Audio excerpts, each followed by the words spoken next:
Try that again. There we go. Hi. How you doing, Dr. Natbony? Good. How are Um, you? Great. Thanks for joining me this morning again. You ready to get started? Good. Yes. So everyone watching live, today we're talking about recognizing and managing triggers and overcoming exercises that are, or overcoming challenges that arise with exercise with migraine. So hello, I'm Dr. Sam Kalakidis, and I'm a physical therapist that specializes in working with people with headache disorders. And joining me is Dr. Lauren Natbony, a board-certified neurologist and fellowship-trained headache specialist. And she's the founder and medical director of Integrative Headache Medicine of New York, and serves as an assistant clinical professor of neurology at Mount Sinai's Icahn School of Medicine. Thank you so much for having me. Yeah, I hope you had a happy Thanksgiving. you too. I hope you did as well. Ours was pretty good here.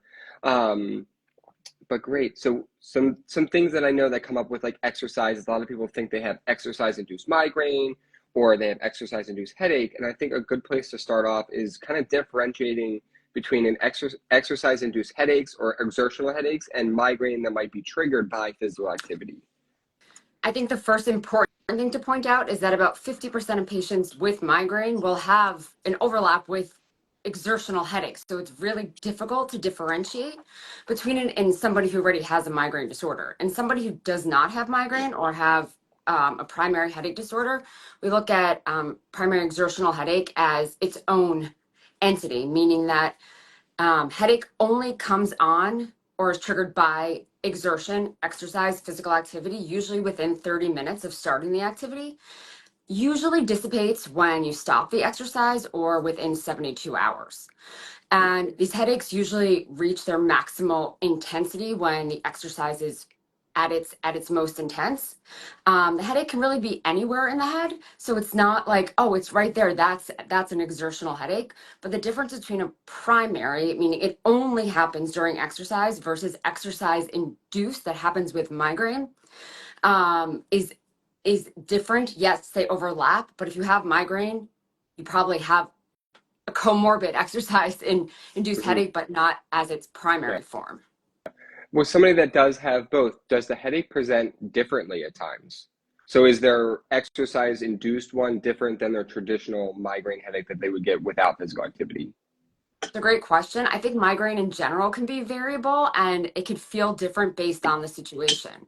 Like I know personally, like if it's something that's due to a weather change, I might feel it in a different place than if it's due to I didn't get enough sleep, for example, or just random. So I think it depends on the person, but it can look like your regular migraine attack or it can be slightly different.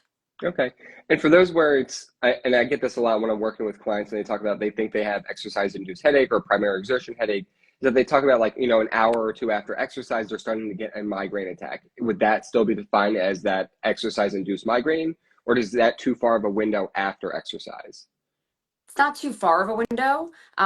Again, it's the exertion is the trigger. Mm-hmm. So you can get a triggered attack anywhere after the event. I think if we're looking at just primary meaning there's no other cause. So when we look at primary exertional, meaning there's nothing else causing it. If migraine is causing it, it's not necessarily primary, it's just part of migraine. If we're looking at the primary exertional headache by itself, usually that occurs in about 30 minutes and peaks when you're exercising, but it doesn't have to. Okay. So I think that the onset of the headache doesn't necessarily give you like diagnostic information per se. I got you. Thank you for clarifying all that.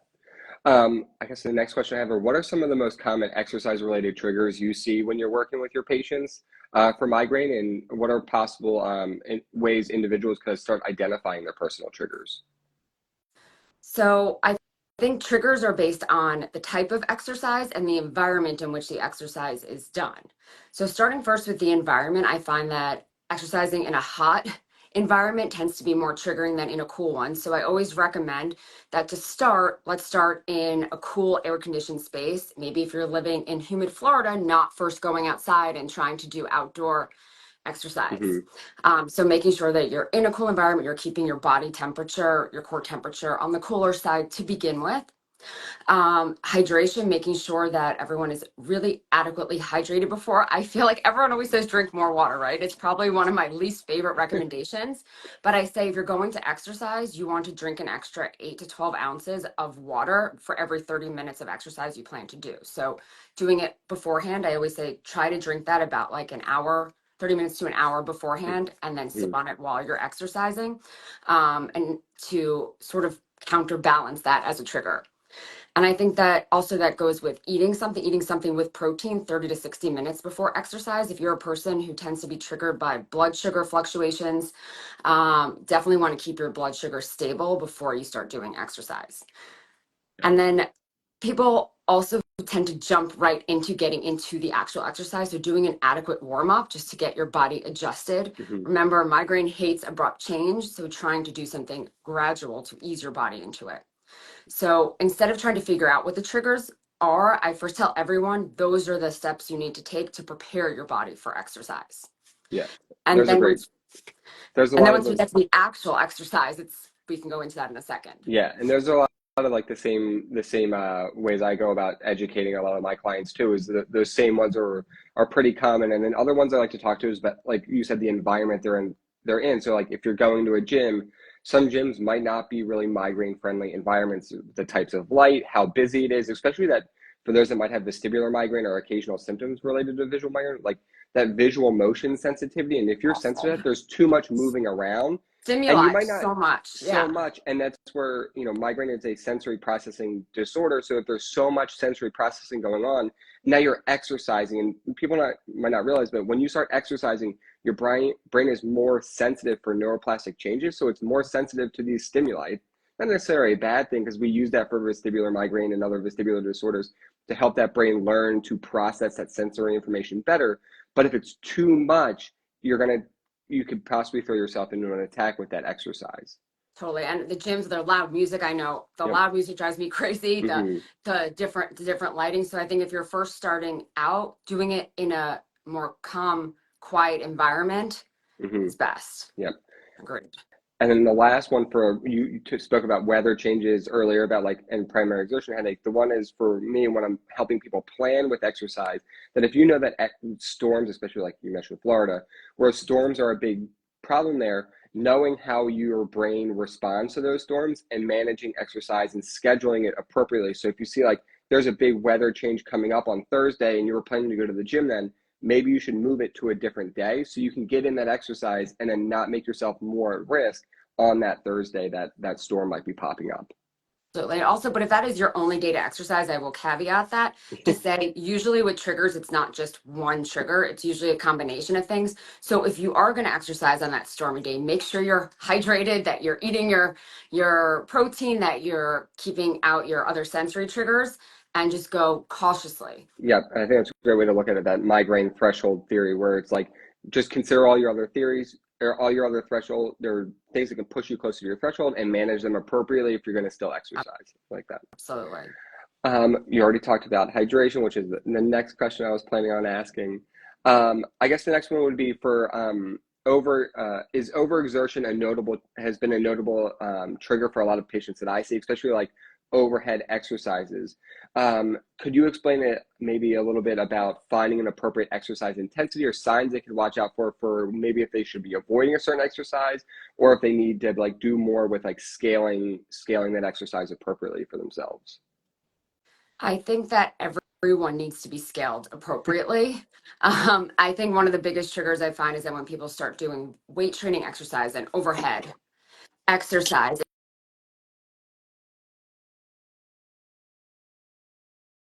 can be a big trigger. So that's where I find that before everything. Can you hear me? Oh, there it is. That's back. So yeah, it just like cut out for a second. Yeah, I didn't hear you for a second, but I think we're Good. good now. For the overhead exercise and doing weight training, that's upper body weight training. I tend to find that can be more triggering. Obviously, lower body, you're more valsalvating, like you can be holding your breath and not breathing correctly. So learning how to breathe with movement is important. But for overhead, even myself, I feel like moving shoulders, moving neck, and having them in the right position, if it's not done correctly, I find can be a trigger. So working with someone like yourself on proper form is important, and perhaps starting with recumbent exercise, doing it where you're, I don't know if it's something you recommend, where your body is in a neutral position and working on the form of the exercise before bringing it upright. Yeah, I think form is something to consider, and there, form has a range of what would be acceptable. So, in looking at it, like small deviations here and there are probably not too much of a problem, or what might be causing that. Like, what I'm kind of talking about with the overexertion is like an overhead press or a shoulder raise, and they're kind of like feeling like, oh, now it's starting to bring on that symptom where I'm getting tightness in the back of my neck or right at the base of my skull, and I know like that's the onset of my migraine attack. For those people, it's like what we're trying to figure out is how we can work on scapular assessments, so like how their shoulder blades stabilize and move when they start moving their arms, because when you start moving your arms, your scapula moves, but your muscles of your scapula also attach into your neck. And how does your neck position change when you start using those muscles? And are we engaging everything to stabilize appropriately? Right. And that's where I was wondering, just a question to you, in these patients, do you first start with more like recumbent, like if you're going to do an overhead press, doing one that's recumbent as an overhead press to really keep the head neutral and then progress more upward? Is that something you do, or is it not really necessary? I think there's a difference between trying to be like recumbent or seated versus standing. I would usually scale with load first. So look at like how much weight they're able to tolerate and go from there. And then also look for like shoulder positioning. Are they able to get actually into a good scapular tilt so they can get the arm up over the head? A lot of times I see people and their arms are here when they're trying to do an overhead press. Well, that's letting me know that they're not stabilizing that scapula. They're not able to get that arm range of motion really overhead. So they're kind of compensating there. And they're putting a lot more strain on that upper trap, the upper trap and the levator scapula muscle to help with that lift. Where if they're getting more scapular tilt and they're getting that lower trap involved, that they get a better alignment there and can press better with the shoulder muscles then. I think that's such a good point. I think a lot of times we just want to lift weight, right? We just want to lift it and lift heavier. But if you're not lifting it in the correct plane of motion, you're not activating the right muscles. Who cares how much you're lifting? Yeah. We have to do it correctly. Yeah, and I wouldn't say you're not activating the right muscles, but you're putting strain on more muscles that are more likely to trigger a headache for them. And it's like, okay, we can modify that. That's easy. And here's the steps and exercises we add to better support those movements for you. Absolutely. Right? And I think when it comes to cardiovascular exercise, obviously the more pounding activities tend to be more triggering and more sensory input, more jostling of the body. Yeah. Doesn't mean not to do them. I think it just means to start slow and build up. And if you're very much prone to exercise-induced headache, I would start with things that are non-pounding. I usually say rowing, biking, elliptical, swimming.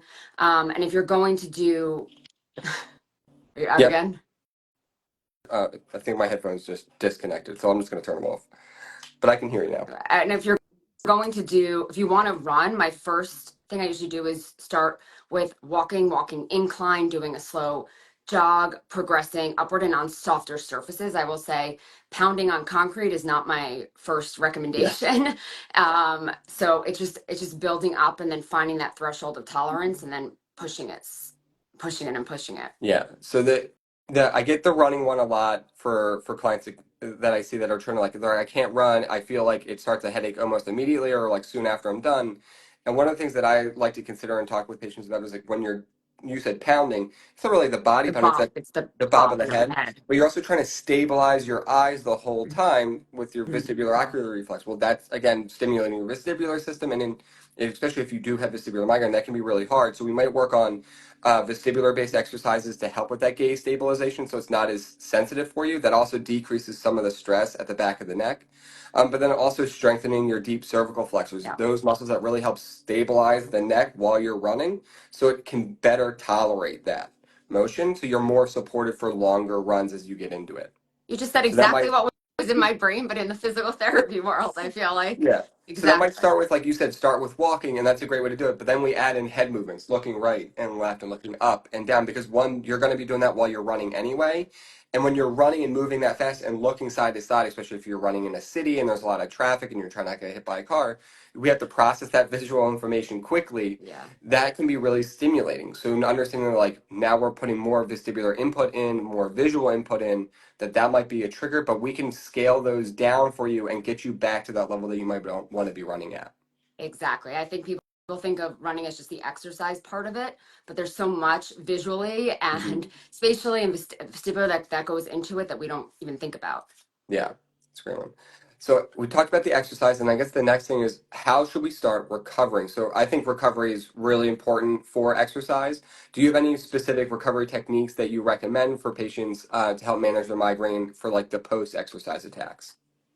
I always say if we're going to ease into something, we want to give just as much time for our body to ease out of it. So doing a nice slow cool down. So if you're going to do it, always giving your body a time to bring it from the highest intensity down. So whether it's doing walking, whether it's doing just range of motion types of stretching, whether it's breathing or doing like I know after yoga they do shavasana where you're laying and you're trying to sort of regulate your breathing Hmm. back. So doing some breathing exercises, not just saying, okay, I'm done and I'm running on to the next thing, giving your body adequate cool down, but the cool down I feel like can definitely vary depending on what the exercise is. I also like things like, there's not much evidence, but like infrared, doing some like infrared sauna or doing some heat or cold based therapies. What are your thoughts on that? I don't really have an opinion right now on the infrared and the cold therapy, just because I think the evidence is still Yeah, goes back and I forth. It's just know. not that strong. So like, I'm not against those things, but I'm not like, oh, you need to do this to Oh, get better. And I really want to be like evidence based with my approaches. Like, I'm not against that stuff, and I'm not against a lot of treatments that people want to do. But if it doesn't have strong evidence, it's not my first line of like, you need to try this first. absolutely. One of the things I talk about with patients, and when I have clients, I want to make sure that they have a heart rate monitoring watch. So this is something that we can track. Are you getting out of a sympathetic state after exercise? So something I've seen with some clients is that, like, let's say they went for a walk, their heart rate range that we prescribed was like 130 to 140 beats per minute. Great, they did that, didn't have an attack, but they noticed like an hour and a half later, 2 hours later, when they're sitting at their desk and working, that their resting heart rate's maybe like 10 or 15 points above where it normally is. Let's say it's normally resting at 70 and they're resting at 80. That's a normal resting heart rate, but it's not normal for them. And what that's kind of letting me know is that they haven't fully disengaged their sympathetic system to get into a rested state. So we might need to facilitate that. I like to use breathing That's what I was exercises going for to that. say, breathing, because I use the app for Yep, breathing, and that yep, way it brings your autonomics back into yep, line. I think you made a great point that patients, even I see myself, stay at that elevated heart rate, and we need to know that, and then we need to bring it down yep. appropriately. So, And as you absolutely. exercise more, that response gets stronger. Like you're able to do, like your body's able to better naturally do that. But early on, you might have to be more mindful about it to like get your body to calm back down. So you might need to like sit down or lay down and do breathing exercises. But soon, like as you habitually get exercising more regularly, that gets your body gets better at responding to that and calming back down after exercise. One of the techniques I like using is something called resonance breathing, and that's a biofeedback technique, and they do that with like if you had sensors on and stuff like that. But if you're outside of a session and you're trying to use that, it's still beneficial. And that's kind of where you're trying to get your breathing to be less than 7 breath cycles per minute, right? So I really cue in like you want to be inhaling and exhaling for 5 seconds each, because that's 6 breaths per minute, and that's really stimulating that parasympathetic Is that like response.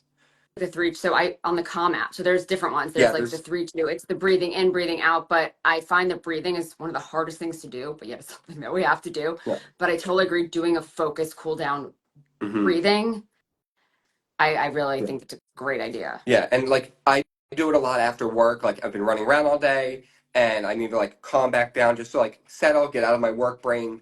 So I and like breathing in for 5 seconds and out for 5 seconds right away when you first sit down is kind of hard and you might struggle with it. So I tell people to start at 3 by 3. Mhm. As you feel like you're catching your breath, go to 4 by 4 and then go by 5 by 5 and do that for 5 to 10 minutes. And I think that's a perfect way to kind of breathe into that, get your body to calm back down, let your heart rate and blood pressure come back down to rest to baseline or below baseline, and that's a great way to start with that. I love that. I feel like good practical tips. I feel like to calm yourself down. And I feel like it applies to so many different things. I'm going to start doing that today. I say every day I'm going to learn how to breathe. Today is going to be that Let me know day. how it works. I I will. love to hear it. So many individuals I'm sure that you work with as well fear that migraine attack with exercise being a trigger for them. What advice do you have for maybe trying to overcome this feel or overcome that kind of fear? I think we all have anticipatory anxiety. That's probably the biggest theme of life and migraine, is that this fear of triggering something. What if something will happen? Hmm. I think knowing things will get triggered and it will happen, but that's a normal part of life and we can't move past it unless we try it. And that also being confident in your rescue plan. Like, I think a lot of problems with anticipation is not knowing that there's a plan to make it better if it happens. So I think coming up with, here is my goal, here's what I'm going to do if it triggers an attack, and here's what I'm going to do moving forward to try to modify that. That is the best, like, to have an offensive approach before going Hmm. into it. Because I think if you know what to expect or the options that you have, it can sort of make that fear a little bit better. But I know that's hard and it's definitely easier said than done. But I think you just have to try and know you can always modify. It's not a Hmm. one size fits all. Yeah. I like that. I know I work with a lot of patients that have the kinesiophobia is what I relate to it as, just that fear of movement. And one of the best, and a lot of it has to do with uncertainty of like what they can do, will attack happen or not. Well, the best way for us to address uncertainty is to make a plan and have different avenues of like, if this happens, I'm going to do Exactly. A. If this happens, I'm going to do B. If this happens, I'm going to C. That way, it takes that mental burden off of you of what I'm going to do if I have an attack. You already have a plan. You don't have to think about it. You just have to execute. And that taking away mental burden and taking away uncertainty, I think, is a really big part of reducing anxiety around exercise. Huge. Like, a big part of my practice is I say, let me worry about what to do. I'm going to give you the plan. You follow the plan. Mhm. It's not on you anymore. It's not your burden. Let me take that burden off of you to give you the tools you need if something happens. And if it doesn't work, I will help you to change it so it does. So everyone always has a plan A, a plan B, a plan C. So Mhm. knowing that there is a route out if it happens, I think that gives a lot of peace of mind Yeah. in that moment. Yeah, it's kind of like like right now I'm creating a decision tree for one patient, not just related to exercise, but also just their headache attack in general. And it's like, okay, if you have this symptom, this is how I want you to respond. If you have this system, this is how I want you to respond. If this doesn't work initially, try this option then. And that way, now they don't have to think about it. So if they're having a migraine attack and they're starting to get that brain fog system, and they can't really think as clearly as they want to about what to do, that they just have to look at this paper and be like, I'm going to do this now, or I'm going to do this now, or I'm going to do this now. And that's been really helpful for some of the patients in the past that I've had. Absolutely. It's the migraine action plan. I feel like we Yeah. have the published migraine action plan Yeah. in the headache journal a few years ago, that it's really step by step. But I think having an action plan is great for all migraine based Hmm. situations. That's great. I think that's all the questions I have for today. Is there anything else you think we should cover or talk about related to addressing triggers or trying to like getting started with exercise? Yes, I definitely think there's a lot to talk about there, but I think it is individual to each person and what their concerns are. Mhm. So I think as long as we talk about, as we have, just sort of a general approach to the warm up, doing the exercise and the cool down, and sort of if you're going to be starting an exercise program, realizing there are multiple components, it's not just the exercise itself, Mhm. and then to talk to your doctor about an action plan or coming up with an action plan, I think is really important. Yeah, no, I agree with all of that. Yeah, have it, and I think the thing we've talked about the most is having a plan with exercise, how you're going to start, what you're going to do, how you're going to stop, and then what you're going to do if you have an attack at the same time. So it's a lot about planning and having these things all laid out so you can feel successful when going into it. And if there's a problem, that you know how to go about addressing that And I problem. also want to point out that it's a temporary thing. So when something is going to be a trigger, we can work towards overcoming it. I don't Hmm. expect in the first days, weeks, or even necessarily months that it's going to be every time it's going to be great. But I have patients now 6, 8 months later that are, it's beautiful. Like, they're doing exercise, they're doing it well, they've built up. Hmm. It is a process. And knowing that just in the beginning, if it seems harder, it doesn't mean that it's always going to be Yeah, harder. It's your brain has to adapt, and that does take time. And time is our best friend, but also so difficult yeah. to give it that time. It does require, and sometimes it does get a little bit Yeah. worse beforehand. We try to mitigate that as much as possible with, obviously talking with when as far as what I do, talking with the physician about medical management, Mhm. seeing if they need a neuromodulation device, Yep. but then also trying to find out the right amount of exercise they can tolerate without triggering attacks, and then starting from that Exactly. foundation And even with that strong foundation of this doesn't trigger you, you can still have attacks with exercise, but it's about managing it as much as possible. And for some people, that might be a really slow progression, but that's okay. Now, we can go fast. You're just going to have more attacks during that time. I'd rather take it slow and take 6, 9 months to get you to a physical activity level that's really getting that physiological change and benefit of exercise. Absolutely. So it's being patient, which is really hard in Yeah. general, giving it time. Yeah, I Okay, completely great. agree with you. Well, Dr. Nabini, thank you for joining me today and talking a little bit more about exercise. I think we have one more episode coming up next Friday or next Thursday, Yes, and I'll post some updates for that just to make sure everybody's alerted for it. And then if you missed this live, definitely I'll be posting it on YouTube later so other people can join in. So make sure you tell people that if they missed it, they can watch again later. perfect. Well, All thank you right. so much. It's been a pleasure. Enjoy your Friday You and too. your weekend. Have a great weekend. You too. Bye bye. Bye.